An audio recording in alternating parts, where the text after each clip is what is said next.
Portásművészet. Én bevallom, nem értem a kortárs művészetet, és itt nem arra gondolok, hogy ne tudnék bemenni egy múzeumba, vagy galériába, kiállítóterembe, és hagyni, hogy valami hatással legyen rám, az nagyon megy nekem. Főleg, ha a megnyitón adnak bort meg pogácsát is. Ilyen értelemben a kortárs művészet tulajdonképpen egy kis stílű lagzi, amin valaki az ötleteit ünnepelteti az élettársa helyett.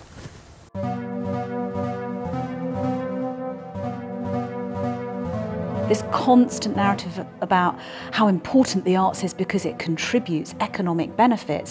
I'm sorry, this is not the point of art. That is a secondary point.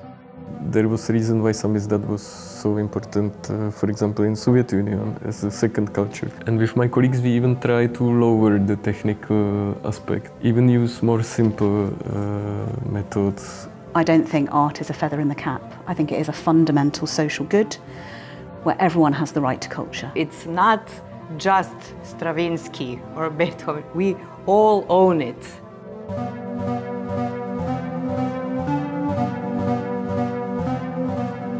Nincs nekem bajom a művészekkel, a legjobb barátaim között is akarnak művészek, sőt, egyes aljas áskálódók szerint még magam is művésznek számítok valamelyest, ha nem is képző, csak előadó értelemben, bár igaz, ami igaz.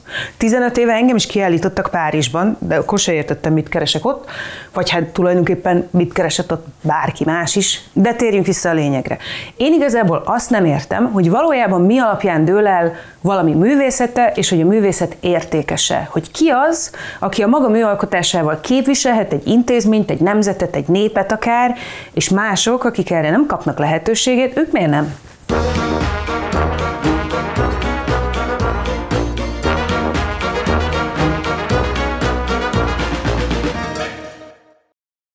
A legnagyobb rejtély számomra a biennálék világa, ahol pavilonról pavilonra egyes országok állítanak ki. Miért pont országok? Ezt se értem. Aztán kiderült, hogy nem csak én vagyok értetlen, hanem másnak is feltűnt, hogy valami gond lehet ezzel a szervezőelvvel. Az Európai Kulturális Alapítvány egy holland szervezet, akik kereken 70 éve hirdetik az európaiság pozitív értékeit, meg az Európába tartozás érzését. Ez elsőre nagyon absztraktan hangozhat, de például ez a műsor is az ő égiszük alatt készül, és ők kezdeményezték a mára világhírű Erasmus diákcsere programot is. Így már kicsit kézzelfoghatóbb, nem? Pár éve feltűnt nekik is, hogy a nagy művészeti eseményeken az egyes országok képviseltetik magukat saját tárlattal, de valamiért Európának, az EU-nak nincsen saját pavilonja, pedig hát ez is egy fontos identitás, közösség és a kultúrával való érintkezésnek egy rétege. Hát gondoltak egyet, azaz csináltak egy sajátot. Az idei európai pavilon nem is egy, hanem mindjárt 4 helyen indult útnak. Az idei program címe ugyanis Folyékony eredet történet, amelyben 4 nagy európai folyón hajóznak végig művésztársulatok, akik amolyan nomád alkotótábor jelleggel az útjuk során a folyókkal kapcsolatos dolgokat alkotnak. A Visztula, a Rajna és a Tagus mellett a Dunán is végigzubogtak, ráadásul éppen nemrégiben végigsöpört árvizek alatt is. Én pedig elkaptam a grabancukat, amikor éppen áthaladtak Budapesten. A CEU könyvtár padlásán beszélgettem velük, ahol elmagyarázták nekem, hogy ki a művész, miért és legfőképpen minek. Naomi Russell, az Agora Now alapítója és az idei Európai Pavilon vezető kurátora. Kurátorként, kreatív producerként, aktivistaként és tanácsadóként számos vezető művészeti intézménnyel dolgozott együtt a performance művészetek területén. Viktor Vejvoda Prágában él, ahol új médiát tanult a Képzőművészeti Egyetemen, fő témái a fogyasztás ökológiája, a perifériára szorult és elfelejtett tudások, az értékválasztások és az improvizáció, és valamiért nagyon szereti a hőpapírt. Mária Balugdzsis, belgrádi illetőségű zenész, Umbra néven ad elő. Improvizációra épülő darabjaiban énekhangot, szintetizátort és elektronikus zenét ötvöz. Ő szerezte a projekt témazenéjét, amelynek a címe Motility, és meghallgathatjátok több verzióban a europeanpavilion.eu oldalon.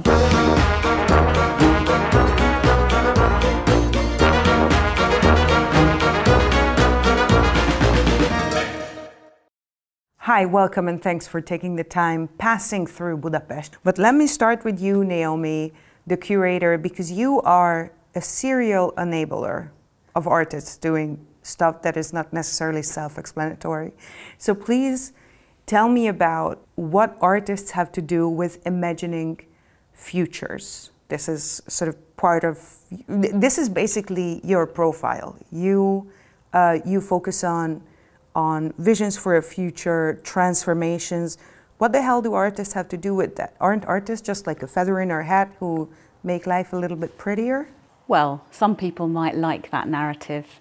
I completely disagree. Art is always a place of futurity. Artists always imagine, see, think about the future in their practice. And my perspective is that we need those imaginations and those practices right in the middle of society. And connected a little bit actually to this project is a quote of Gus Speth, who is an American academic and the founder of the World Resources Institute, which focuses on climate. And he said just a couple of years ago that scientists believed that by hammering out the facts about climate, that people would change their behaviour, their approach, their consumption. But actually he was wrong. And he says this, that what we need is a cultural and a spiritual transformation. And this is what artistic practices, artistic work does. It allows us to zoom out, to think differently, to be transformed. And so I don't think art is a feather in the cap. I think it is a fundamental social good, which is also included in the United Nations Constitution of Human Rights. It is Article 27, where everyone has the right to culture. So what does an arts project have to do with this imaginary, and why specifically rivers? We felt really strongly that to reimagine anything, we had to go to where people were and not only expect them to come to us. So not to do it in a typical centre or a city, to go to the perimeters. And to do that, we needed to be on the water. It was the only way, this sort of neurological system of rivers that connects the whole world, these bodies of water, that we could do that.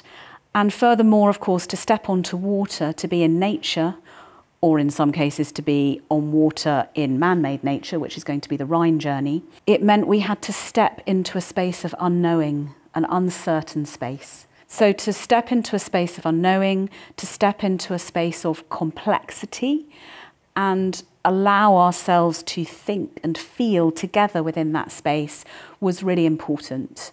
And that's how we ended up on the rivers.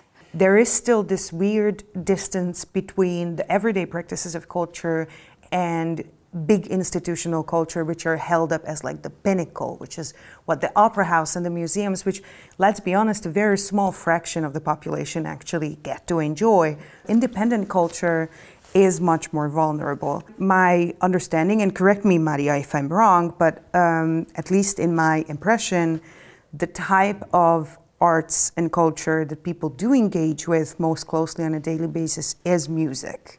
So if somebody has never been to a contemporary music performance, classical or otherwise, what do they imagine so that they're not scared to step in? Luckily, music has a way of really holding space for people. And this is exactly, I think, what people crave. And that actually is really difficult because in independent music, you can't really program this. You can't really write a passage and then things will evolve this way. It really happens spontaneously, and someone can go to a theater and there can be a crazy experimental track or something like this, then that puts them to research. So from some other context, where I come from, not even theaters are anymore a safe space, because Serbia, for example, cut the budget significantly. It's a total panic state of mind right now. So even we're sister countries in this. We're very much, unfortunately, our governments are encouraging each other down this path. But I have to tell you, because I am kind of one of the few in Belgrade, knowing that there's a scene in Prague, in Antwerp, in Vienna, in Budapest especially. Budapest is a jewel of independent music scene. And there are still actors with some real things going on, like Uha Fest, for example. Something like this does not exist in Belgrade. So it's very difficult to keep track, to find continuity and to keep encouraging ourselves like within the city of Belgrade, for example. So this is why for me personally, and I even have a radio show about it, connecting between the cities is really crucial. It has more of a sort of accidental and spontaneous side, right? And that also kind of makes it more vulnerable in a sense, because you need the space and the opportunity and the sort of creating the event for this to happen, right? So it's not, a lot of experimental music of course happens in somebody's bedrooms and then gets published here and there, but this, in order to closely engage with an audience, for instance, you need the space, right? Not only the space, you get me a wrong kind of speaker and everything changes, you know? So it's really about the entire constellation. The room, the speakers, the tools you use to generate sound.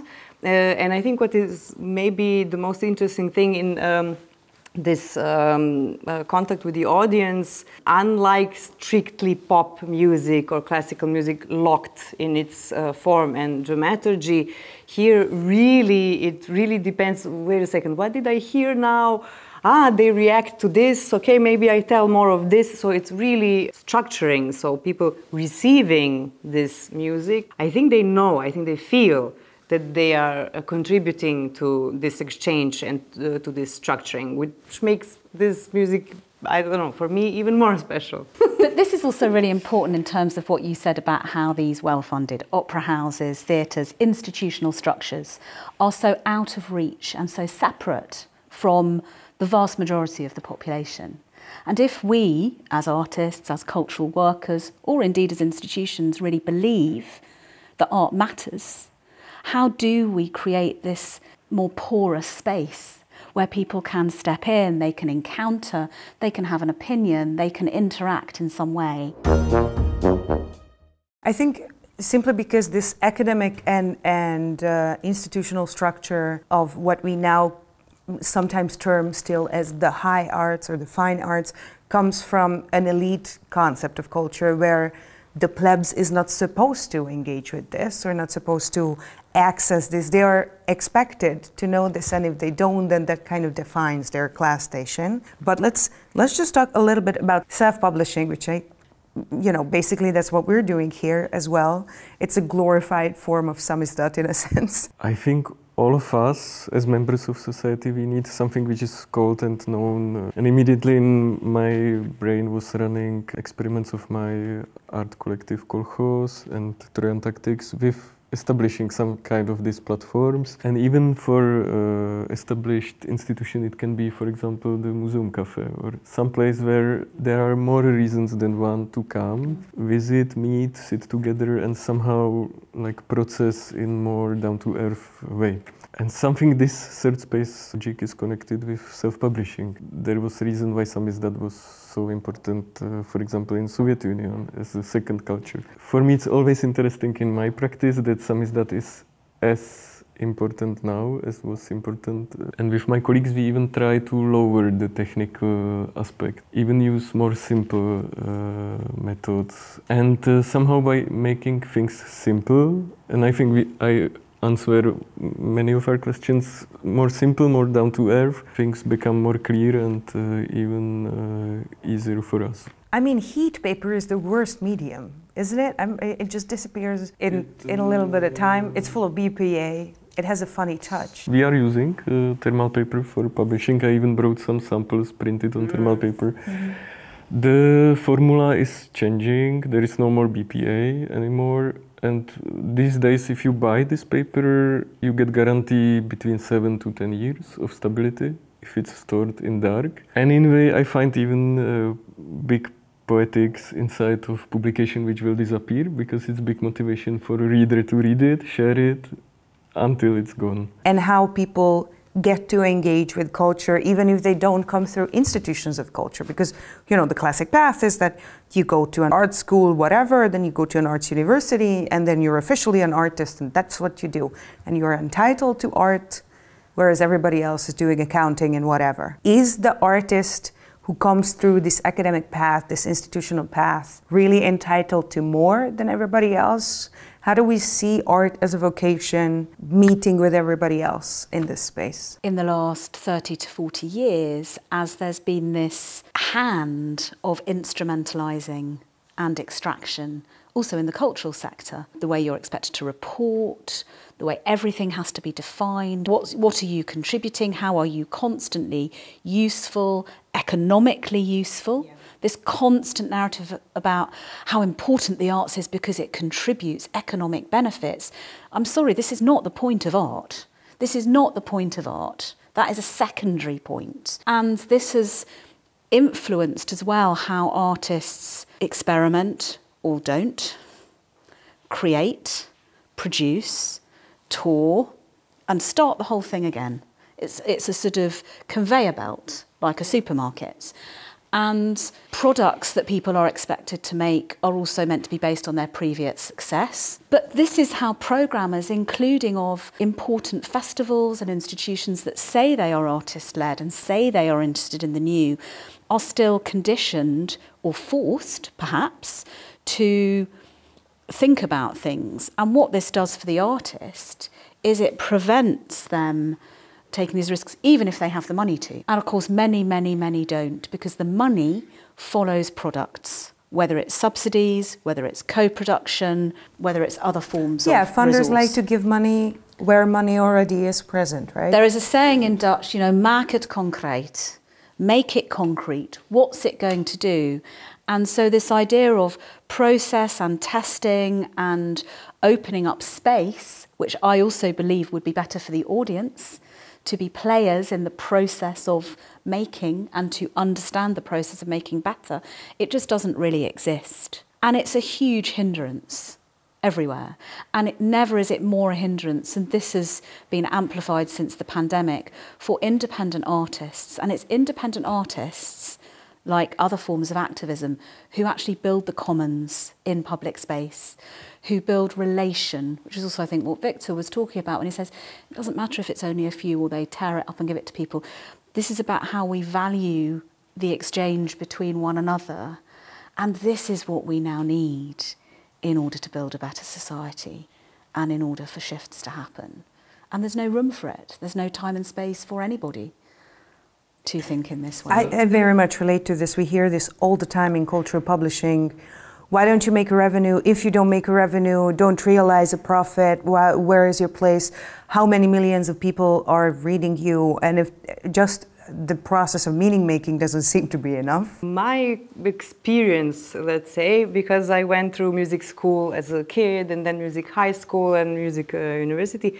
During high school, I was engaged with the independent choir, kind of invited, let's say. The circumstances had it that I was already, when 17, I was kind of, you go to music school, you're the conductor. And I was like, okay, So the most fantastic thing was that there were people from all different fields, walks of life, and everybody was older than me, right?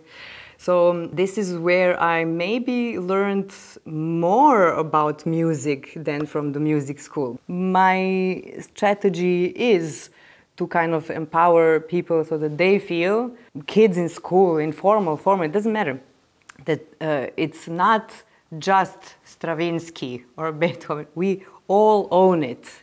And this separation of making and acknowledgement that exists in the artistic field, isn't this also what is causing alienation everywhere? Because of workers and this complete separation economically from the fruit of my labour. So there are all these parallels then between what we experience in our elite, more sort of niche fields wherever we are, and also just the state of economic reward and identity and a sense of belonging and a sense of optimism for the future. Yeah, I think this concept of the audience being completely separate from the art is it's a very sort of modern and in that sense quite European and very elitist approach, which then sort of culminates in my mind in Richard Wagner closing down the doors and being fed up with people coming and going during performances. They shouldn't live their lives, they should just sit there and pay close attention to my greatness all along. The reason I'm trying to provoke you all is because in the general discourse about engaging with art, the audience is still a separate mass, most often, who is supposed to perceive and then give feedback in the form of buying tickets or buying a product, right? So they're ultimately perceived of in mainstream culture as consumers. And you guys work with a completely different concept where there isn't really a fully separated audience. But spectatorship is a Western construct. You don't have this binary if you are working with young musicians or even just the community using music in the favela. You don't have that separation. Everything is much more close. But more profoundly, when you see the real impact of this work, its depth in terms of how culture then really connects and has a profound impact. It might not have an impact that they go to music college, if that's meant to be the result. It has a different kind of impact that is about creating a social and a relational tissue that we have lost in our advanced societies. But I also think we need room for both. I used to work at the Young Vic Theatre in London, and we had a programme called the Two Boroughs Project where we specifically raised money to enable every single person who was a local resident, there were about 100,000 of them, could come to the theatre for free. And they could come once and they could see what it was like. It was about saying, this is your theatre, come and just try it, and we're going to make it as risk-free as possible. And our artistic director, David Lann, used to say, but if you want to leave in the interval, that's okay, because that's what intervals are for. And dare I say it, he and I leave at intervals occasionally, because we don't appreciate the work it's like. We don't have to finish every book. We can have an opinion, we can decide if it's for us or not. Okay, what emerges from these rivers though? Because you guys are working on 4 European rivers this year, and the boats themselves are the means of engaging with the rivers, but the artwork as well. Why exactly rivers? Europeans don't seem to pay a very close attention to rivers recently. They used to be a huge part of national imaginary, just like look to Polish literature, Ukrainian. Like here in Budapest, the river is the middle of the city. It's 2-way highways on both sides, and that's it. Why engage with rivers, and what can you change about our relationships with them with a project like this? Maria, maybe we can start with you, because you wrote the theme song, which is very liquid. I'm not an art critic, if you can tell. Yeah, thank you very much, because at some point I need to put on the side all this contextual thinking and really just get a little bit rid of the language so that I could be more open to make the actual sounds. So in the sense I needed to become, as you know, I do these characters, I go into character and stage character or whatever, and then I create something. So I was thinking, like, what is this kind of movement? First of all, what is this kind of feeling that would enable me to be there like a fish from under the surface of the water, or to really like engage with the light, which is reflecting on the surface of the water, to feel like I'm hitting the rocks everywhere and that there's some annoying people on some boat there trying to connect with me. So how and what happened was that the most natural kind of gesture, let's say, or behavioral in sound-wise would be an arpeggio, like you know. And so I delved into this. I took some, let's say, wet plucked instrument, added some shimmer with the flute, and... So you don't observe the water, you kind of impersonate the water. I've seen my portion of the water, you know, Belgrade is on 2 rivers and I am engaged. And I kind of discovered that the arpeggio itself contains these layers, like do, do, do, do, do, do. So they would be behaving in time when you listen, when you give in.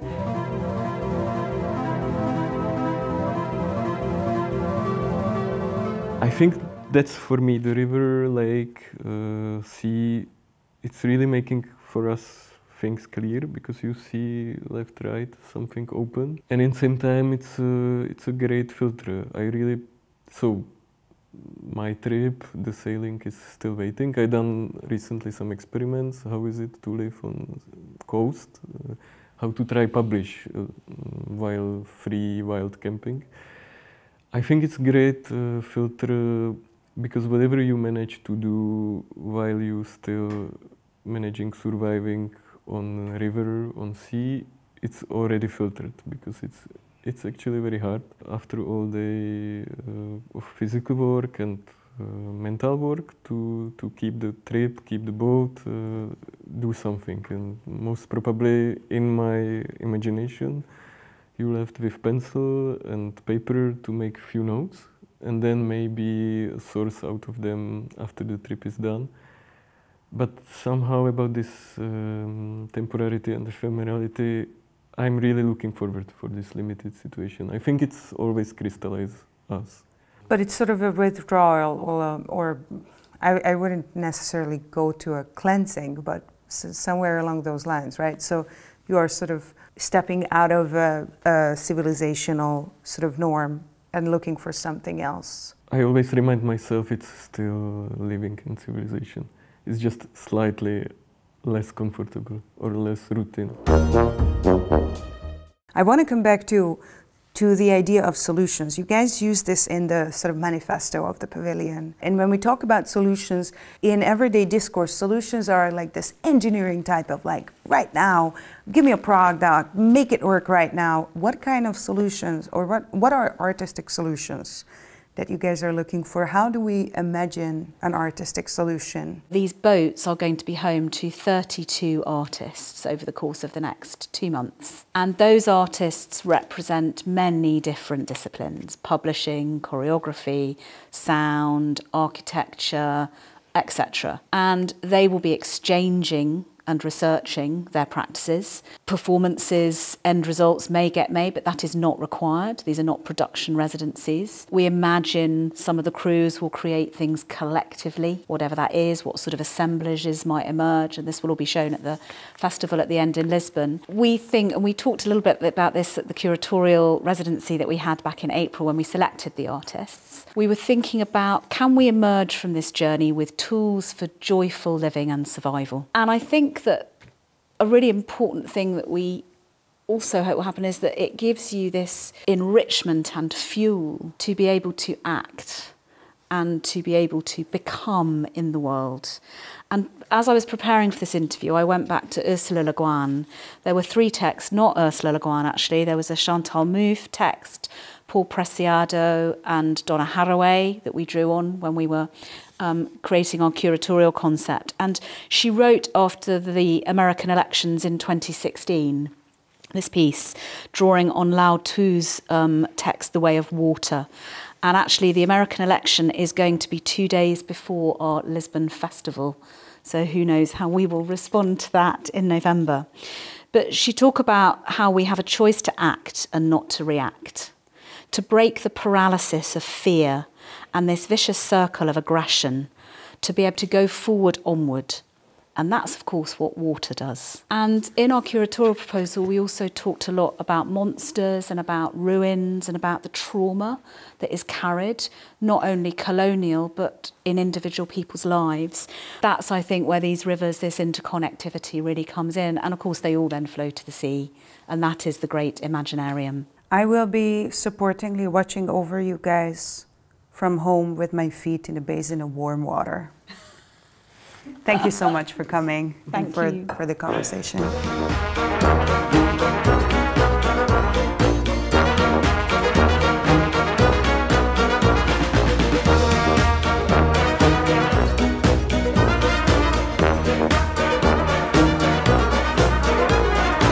Now we want to know, what do you think about art? Can it save us? And who gets to call themselves an artist?